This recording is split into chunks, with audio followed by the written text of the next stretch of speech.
Hello friends, welcome to our channel I Can. Myself Nisha and I am working as a primary teacher in Kendriya Vidyalaya. So on today we are going to solve some previous year question of CTET exams. So let's begin.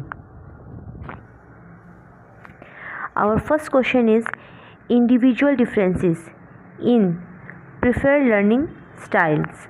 All students should be considered as, यानी कि जो individual differences होते हैं preferred learning styles में, हर एक बच्चे का हर बच्चा जो है अपने आप में डिफरेंट होता है और उसका लर्निंग स्टाइल भी डिफरेंट होता है. कुछ बच्चे प्लेवे मेथड के थ्रू सीखते हैं, कुछ बच्चे जो है टीचिंग एड के थ्रू सीखते हैं, कुछ बच्चे स्टोरी टेलिंग मेथड के थ्रू सीखते हैं, तो कुछ हैंड्स ऑन एक्सपीरियंस के थ्रू सीखते हैं. हर बच्चे का लर्निंग स्टाइल अलग होता है. उसको टीचिंग लर्निंग प्रोसेस जो है हर बच्चे का अलग होता है. तो हम उसको स्टूडेंट्स को हम किस वे में कंसिडर करते हैं, हम क्या समझते हैं बच्चों को as a teaching learning styles. जब हम बच्चों का अलग अलग चेंज करते हैं अपनी रेगुलर लाइफ में, रेगुलर टीचिंग लर्निंग प्रोसेस में, हमें जब डिफरेंट मेथड का यूज़ करना होता है तो हम बच्चों को किस तरीके से कंसिडर कर सकते हैं. तो first is handles to teaching learning process. Teaching learning process में एक बाधा के रूप में, या फिर नेचुरल एंड ऑब्वियस प्रोसेस है वो डेवलपमेंट का. Third is a kind of abnormal behaviour, यानी कि जो बिहेवियर है वो एबनॉर्मल है, वो सही नहीं है, या फिर रिजल्ट है कन्वर्जेंट थिंकिंग का. तो इसका सही आंसर है ऑप्शन नंबर सेकेंड. ये नेचुरल एंड ऑब्वियस प्रोसेस है किसका, डेवलपमेंट का. Next is, so our second question is effective problem solving require elimination of. Effective problem solving के लिए हमें किस चीज़ को एलिमिनेट करना पड़ेगा, किस चीज़ को हटाना पड़ेगा.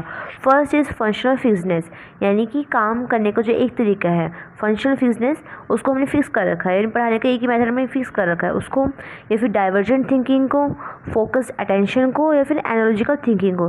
तो बेटा आप सबको दिख रहा है कि जो सेकेंड, फोर्थ एंड थर्ड ये सब जो है यूज़फुल थिंग्स होती है टीचिंग लर्निंग प्रोसेस में. तो फंक्शनल फिक्सनेस ये चीज़ गलत है. हर एक काम को करने का तरीका, पढ़ाने का तरीका, ठीक है, लर्निंग स्टाइल सब कुछ अलग होता है. कभी भी किसी चीज़ को हम फिक्स नहीं कर सकते. तो this one is wrong.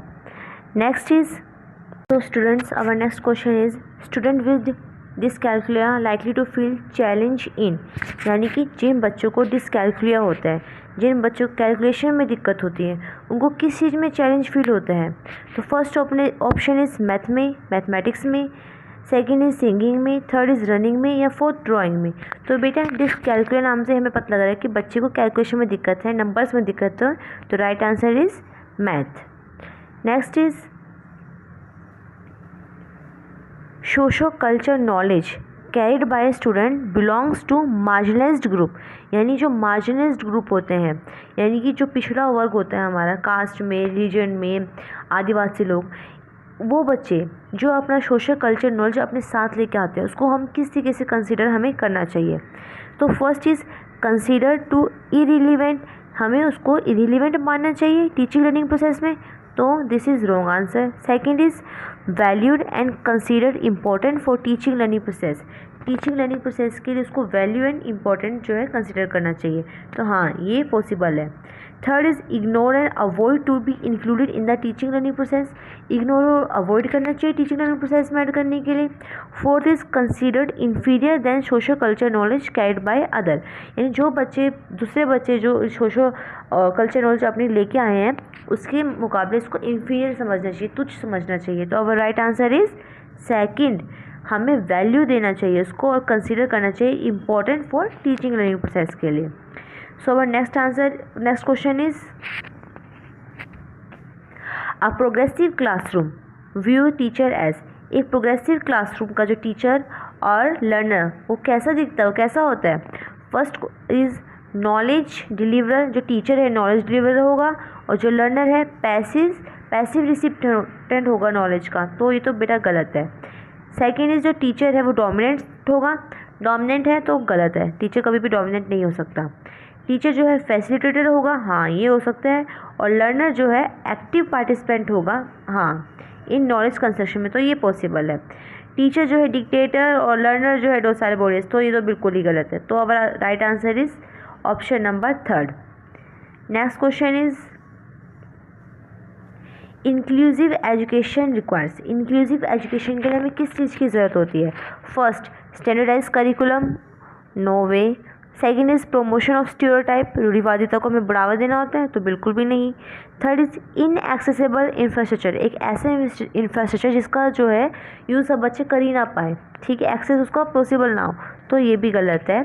Last option is consideration of diversity, हमें डाइवर्सिटी को कंसिडर करना चाहिए, तो राइट, क्योंकि इंक्लूसिव में क्या होता है, डाइवर्सिटी को हम इंक्लूड करते हैं। इंक्लूसिव एजुकेशन मतलब इसमें हर टाइप का बच्चा होता है, स्लो लर्नर्स होगा, एवरेज होगा, गिफ्टेड होगा, ठीक है, साथ में जो है इम्पेयर्ड स्टूडेंट, डिसेबल्ड स्टूडेंट भी इसमें इंक्लूड होते हैं, स्पेशल एबल जिसको हम बोलते हैं, तो इसके लिए कंसिडर डाइवर्सिटी।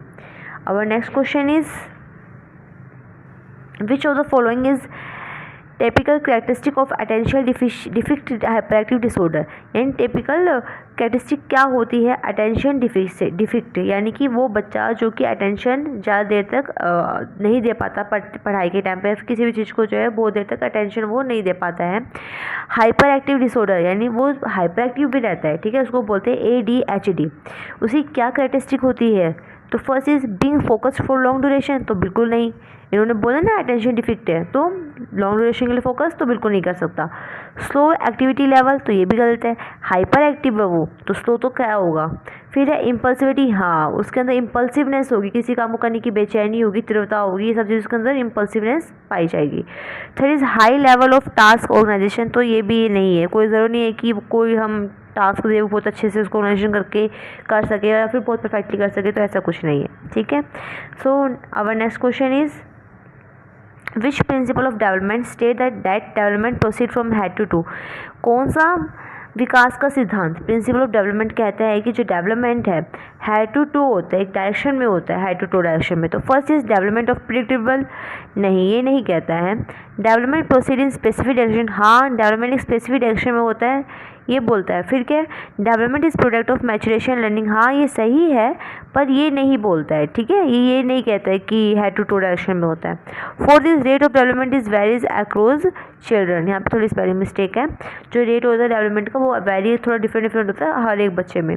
तो हमारा जो क्वेश्चन था बोला कि हेड टू टू डायरेक्शन में जो डेवलपमेंट होता है वो कौन से प्रिंसिपल के अंदर आता है, तो right answer is second, development proceeds करता है स्पेसिफिक डायरेक्शन में, यानी हेड टू टू वाला डायरेक्शन क्वेश्चन था, सिफेलोकॉर्डल जो डायरेक्शन है लॉन्गिट्यूडल एक्सिस में, हेड टू टो या फिर हेड टू फुट या फिर हेड टू लाइम्स। सो बेटा our question is, next question is which of the following factor become barrier to teaching learning process, teaching learning process में barrier बाधा जो है कौन से फैक्टर बनते हैं। फर्स्ट है रिजिड सीटिंग प्लान, एक रिजिड सीटिंग प्लान, एक जटिल सीटिंग प्लान कि बच्चा रोज़ में बैठेगा या फिर सीट फिक्स कर देना, ये सबसे गलत है। और बच्चों को सिर्फ रोज़ में ही नहीं बिठाना चाहिए, बल्कि बच्चे को according to our teaching styles हम बच्चे को कभी सेमी सर्कल में, कभी सर्कल्स में, कभी रोज़ में, इस तरीके से हम बच्चे का seating plan time to time change करते रहना चाहिए, ठीक है। फिर क्या है multiple ways of representation of the information, तो ये तो कभी बैरियर बन नहीं सकता। फिर रिस्पेक्ट ऑफ डाइवर्सिटी, ये भी बैरियर नहीं होगा। रिसोर्स रिच इन्वायरमेंट, तो ये भी बैरियर नहीं होगा। तो बाधा क्या है, बैरियर क्या है, rigid seating plan, okay. So our next question will be, so our next question is children learn more effectively if a concept proceeds, बच्चा जो है बहुत इफेक्टिवली सीखता है जब कंसेप्ट कैसे प्रोसीड करता है, जनरिक टू स्पेसिफिक, यानी कि जनरल टू स्पेसिफिक, ठीक है, या फिर अब्स्ट्रैक्ट टू कंक्रीट, तो ये तो बिल्कुल नहीं, बच्चा छोटा है उसको हम पहले अब्स्ट्रैक्ट नॉलेज नहीं देंगे। कॉम्प्लेक्स टू सिंपल, नहीं, सिंपल टू कॉम्प्लेक्स होता तो may be. Rational to implicit, तो ये भी गलत है, तो हमारा आंसर क्या होगा, जनरिक टू स्पेसिफिक। सो बेटा आज हमने 10 क्वेश्चन करे हैं, कल हम और 10 क्वेश्चन करेंगे। Thank you very much. अगर आपको मेरे वीडियोस, मेरा पढ़ाने का तरीका पसंद आया then please do like share and subscribe my channel. Thank you very much.